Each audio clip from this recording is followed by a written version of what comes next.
Kayo ay nakikinig sa 1116 DXAS, your community radio, kasapi sa kapisanan ng mga broadcaster ng Pilipinas.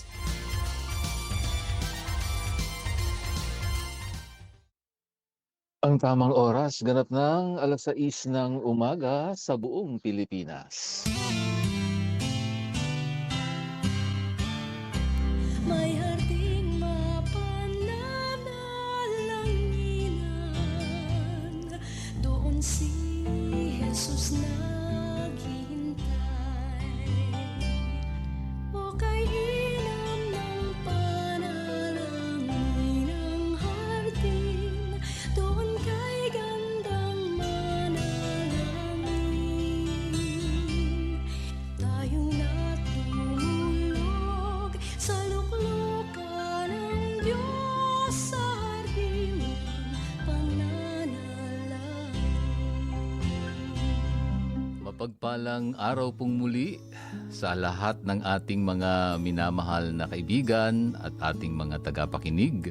Kayo po ay patuloy na sumusubaybay dito sa ating programang Hardin ng Panalangin. Ako pong muli ang inyong kaibigang hardinero, Pastor Eman Aquino, na nagsasabing, every gising is a blessing.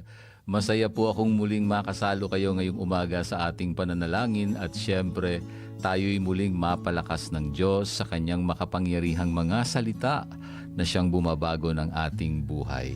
Halina kayo mga kaibigan, wag na po nating pagtagalin. Magsimula na po tayo sa pagbubulay sa mga salita ng Diyos.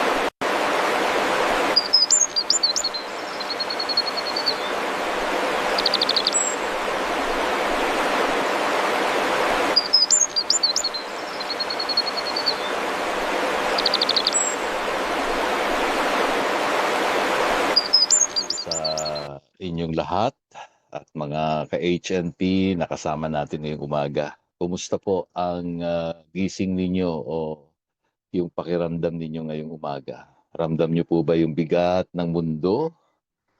O ramdam mo yung gaan ng pag-asa? Alam nyo, may kasabihan po tayo. Kung ano ang pinapakain mo, iyon ang lalaki. Parang alagang aso o halaman, di ba? Kapag hindi mo diniligan, matutuyo. Kapag hindi mo pinakain, hihina.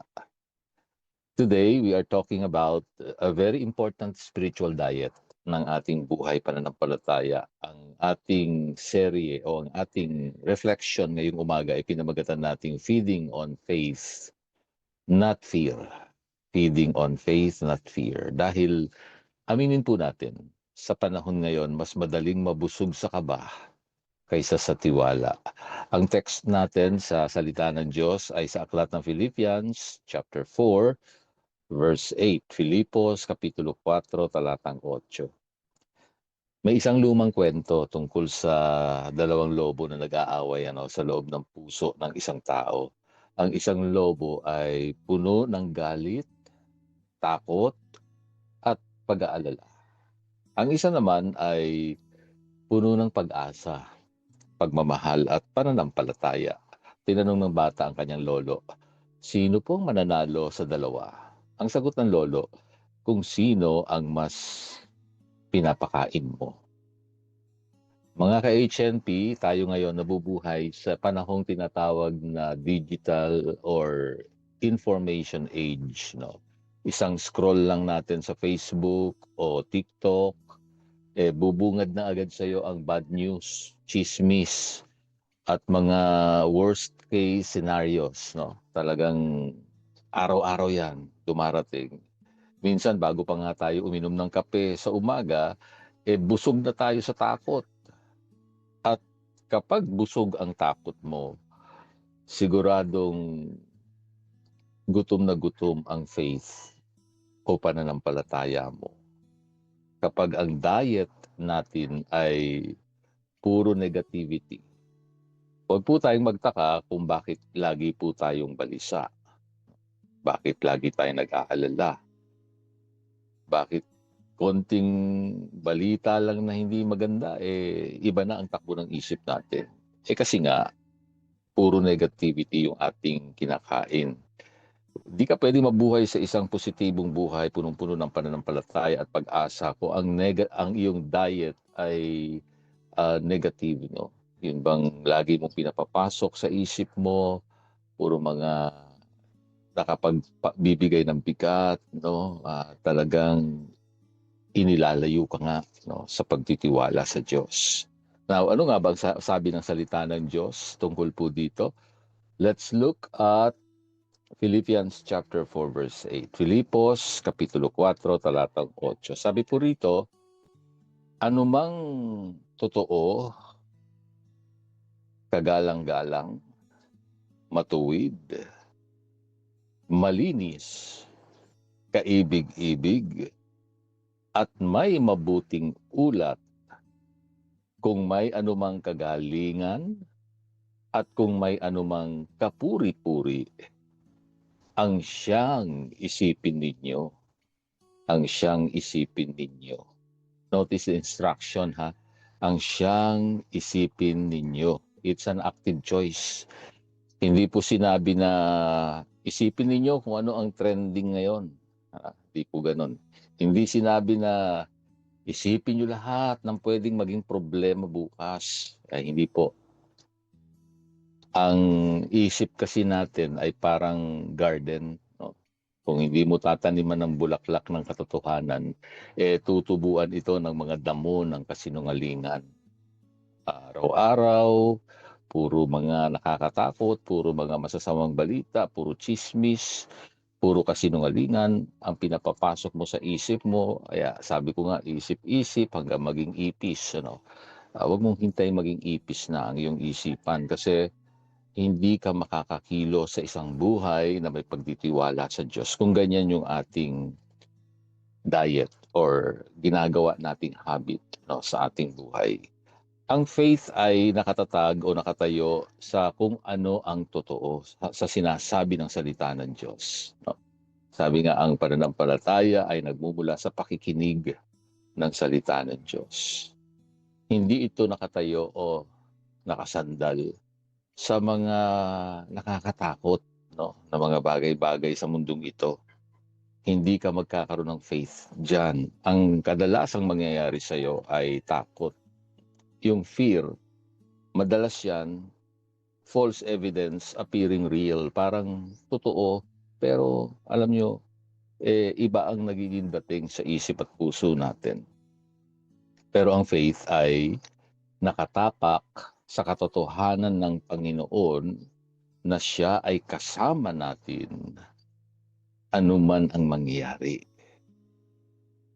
Kaya ngayong umaga, ano man yung mga nangyayari sa buhay mo, ano man ang pinagdadaanan mo ngayon, mahalagang lagi mong ipasok sa isip mo ang mga salita ng Diyos.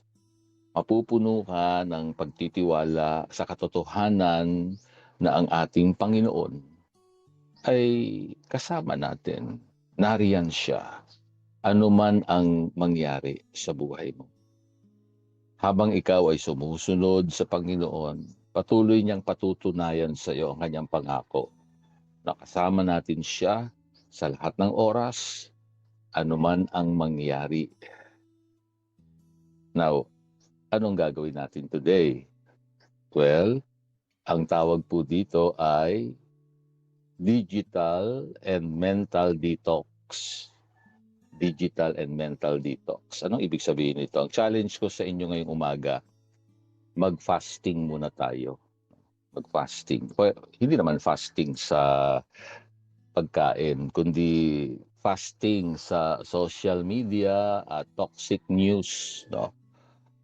Subukan mong wag mag-check ng newsfeed sa loob ng ilang oras, no?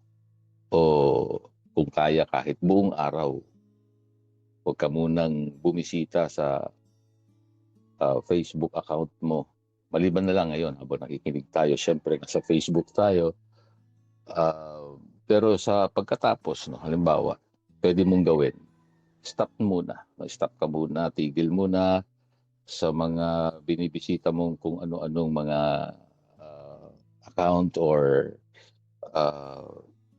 feed, no, na nandyan sa news feed.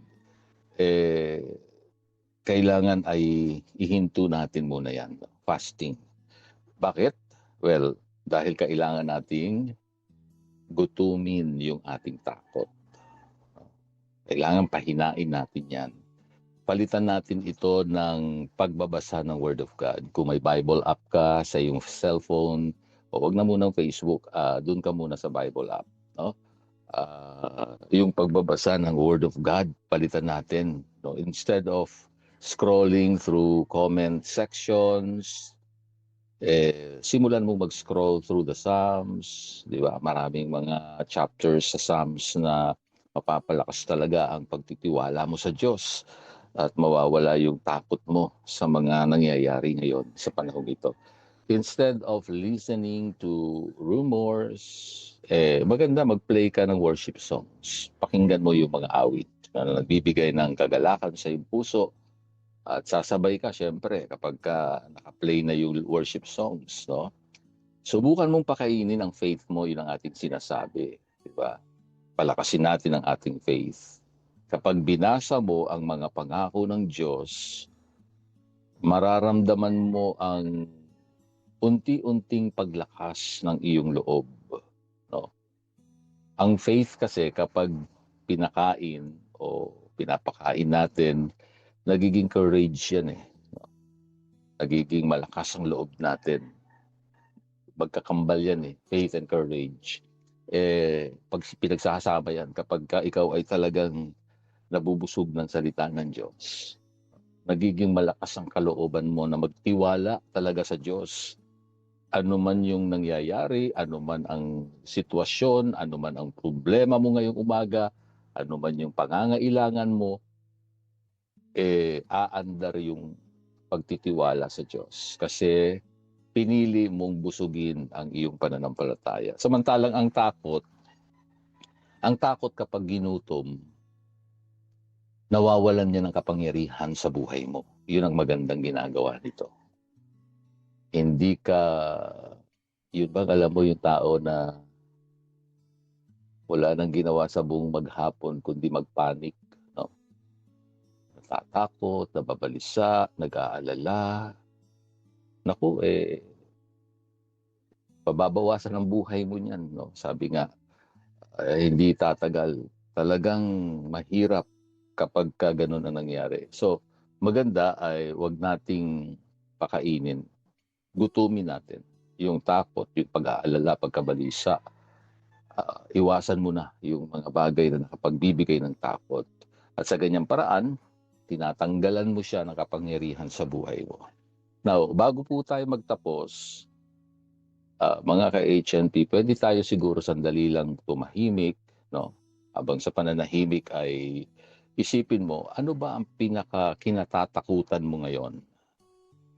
Ano ba yung nagdadala sa iyo ng pag-aalala, pagkabalisa? Ano ba ang nangyayari ngayon sa buhay natin, sa pamilya natin, na mayroong takot kang nararamdaman? Yung pinaka-kinatatakutan mo ngayon, isipin mo. Tapos, ibigay mo yan sa Diyos. Sabihin mo, Panginoon, simula ngayon, mas pipiliin kong pakinggan ang iyong boses kaysa sa boses ng mundo. Di ba? Masarap na pagka iyan ay nababanggit mo sa panalangin, no? Naririnig ng Diyos, sinusurrender mo sa Kanya ang iyong mga pag-aalala, pagkabalisa, pagkatakot, talagang palalayain ka ng Diyos, di ba? Palalayain ka niya sa lahat ng takot, pag-aalala at pagkabalisa.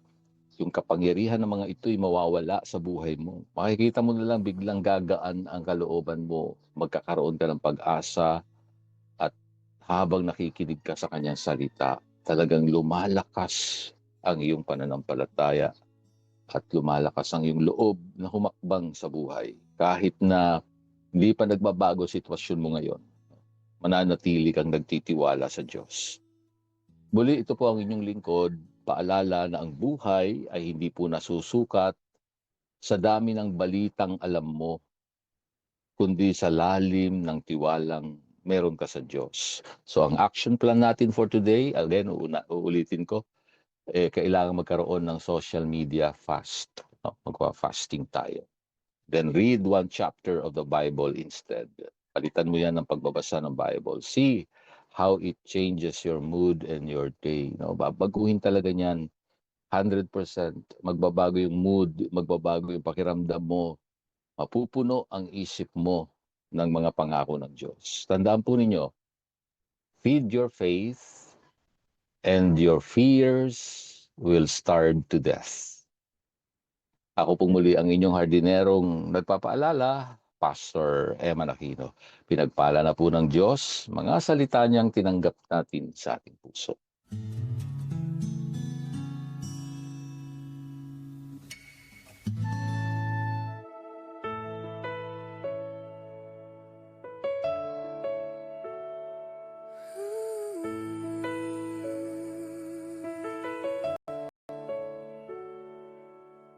Magandang umaga, O Panginoon naming dakila. Purihin ang ngalan mo magpakailanman. Dumating nawa ang iyong kaharian. Mangyari nawa ang iyong kalooban. Sa aming mga buhay, ikaw lang ang papupurihan. Sa iyo kami umaasa, sa lahat ng aming kailangan. Sa mga tukso kami ay tulungang lumayo. Sa mga kasalanan kami ay patawarin. At patawarin namin ang nagkasala sa amin. Sa araw-araw ay ikaw lang ang susundin. O Ama namin, narito ang aming dalangin. Kami ay iyong dinggin, kami ay katagpuin sa hardin ng panalangin.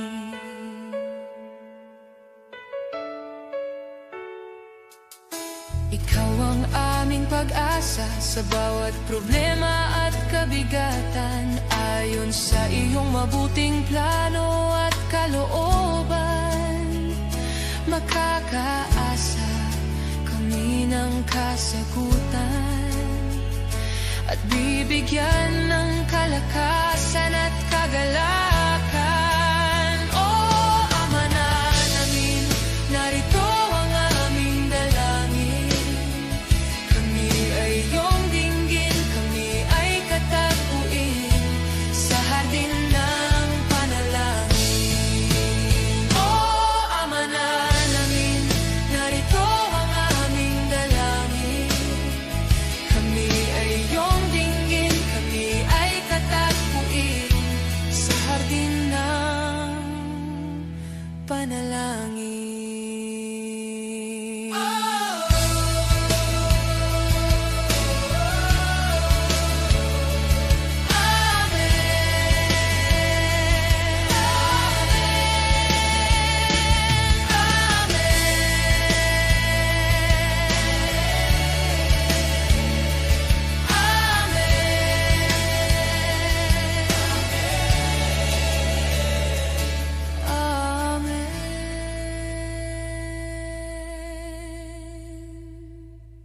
Halina't makiisa at makibahagi sa ating pagdulog sa Diyos para sa ating minamahal na bansang Pilipinas.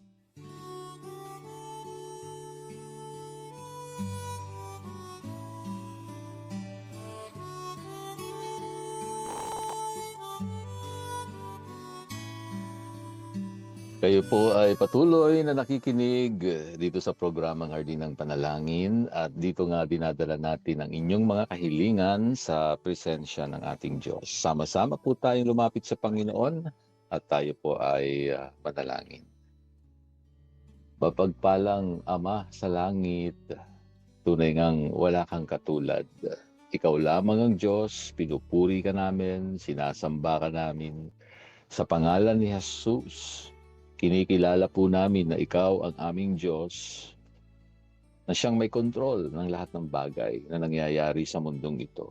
Maging sa aming bansang Pilipinas, nakikita niyo ang lahat ng problema, pangangailangan, lahat ng kaguluhan na nangyayari po sa panahon namin ngayon.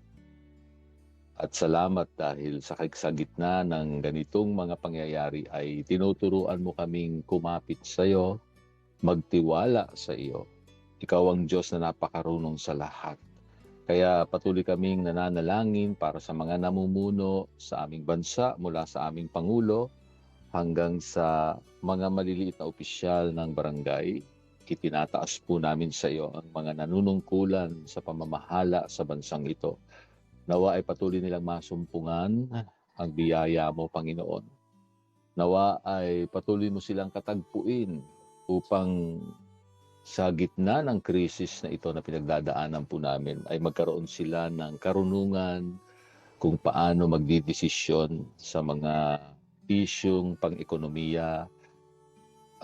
Lalo na ngayon, nahaharap kami sa napakataas na presyo ng mga bilihin dahil sa mataas na presyo ng krudo, gasolina, nahihirapan ng marami po sa amin. Pero, O Diyos, Ikaw ay mapagkakatiwalaan sa lahat ng panahon. Salamat dahil binibigyan niyo kami ng lakas na kontrolin yung aming mga iniisip.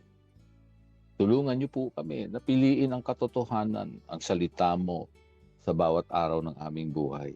Gamutin niyo po o gutumin niyo po yung aming mga takot at busugin niyo po kami araw-araw yung aming pananampalataya sa iyong mga pangako. Sabi mo naman, hanapin muna namin ang iyong kaharian at ang iyong katuwiran. At ang lahat ng bagay nga po sa buhay na ito ay idaragdag niyo na lang sa amin.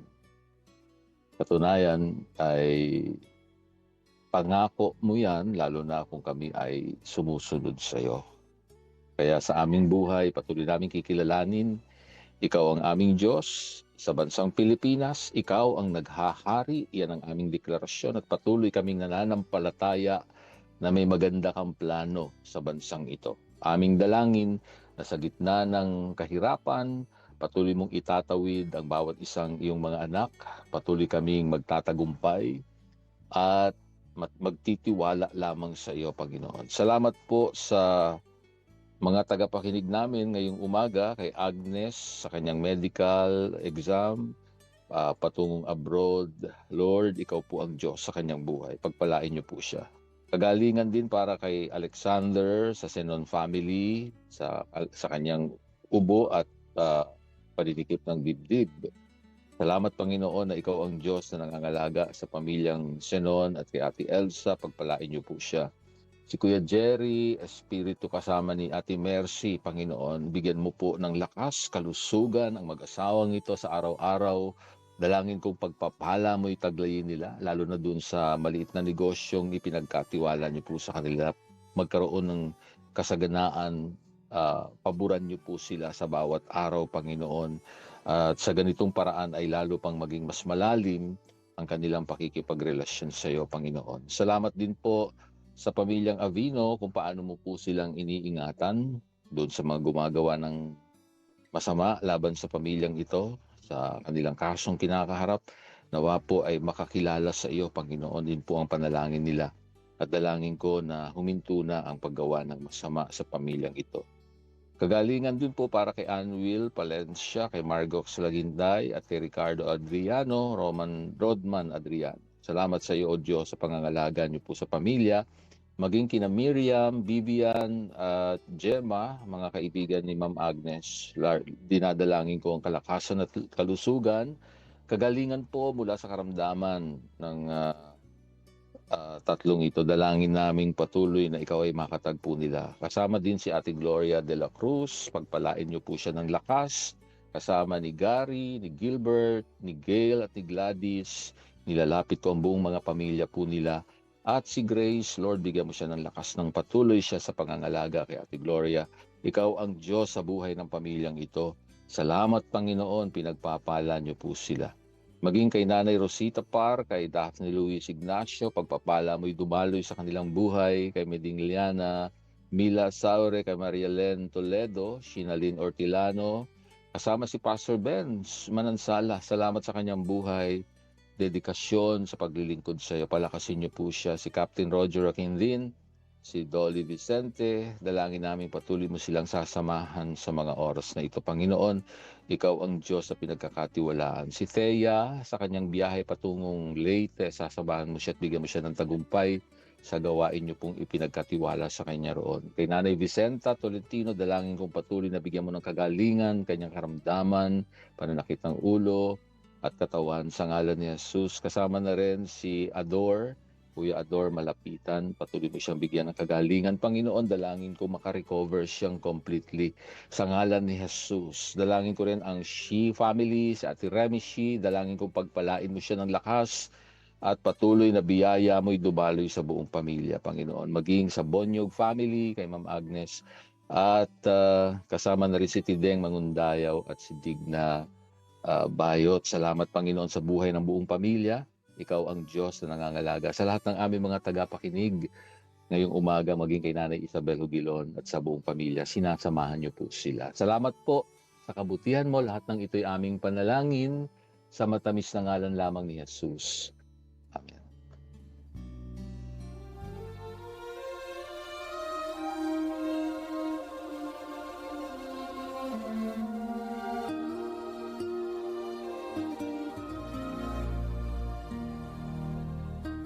Kagalakan ko po ang maging lingkod ng Diyos sa inyong buhay. Dito pa rin sa Himpilang 1116 DXAS, your community radio.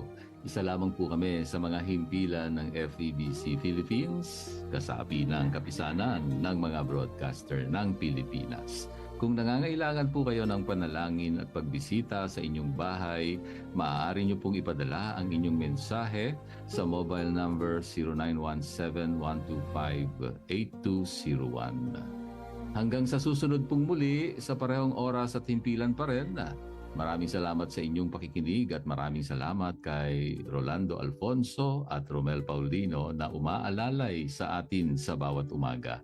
Ako po ang inyong hardinero, Pastor Eman Aquino.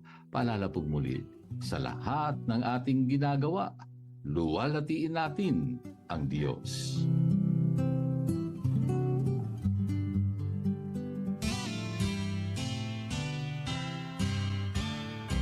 May harding mapananalanginan, doon si Jesus naghihintay.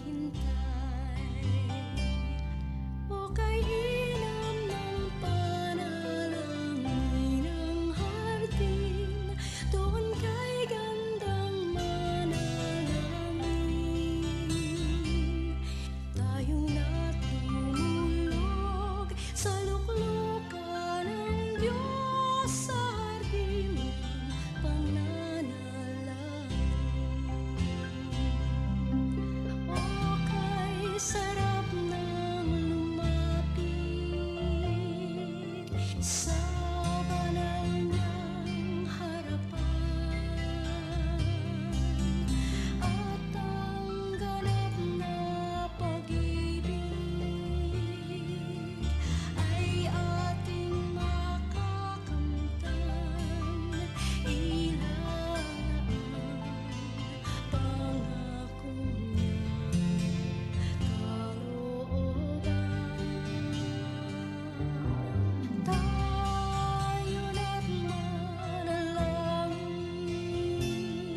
1116 DXAS, your community radio.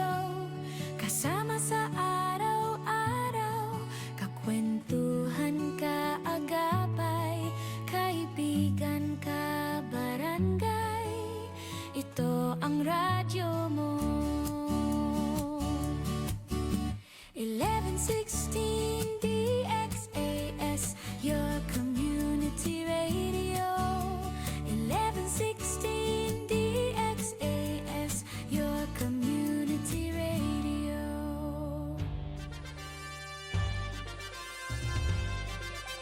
This is your community radio, 1116 DXAS, communicating Christ in our world.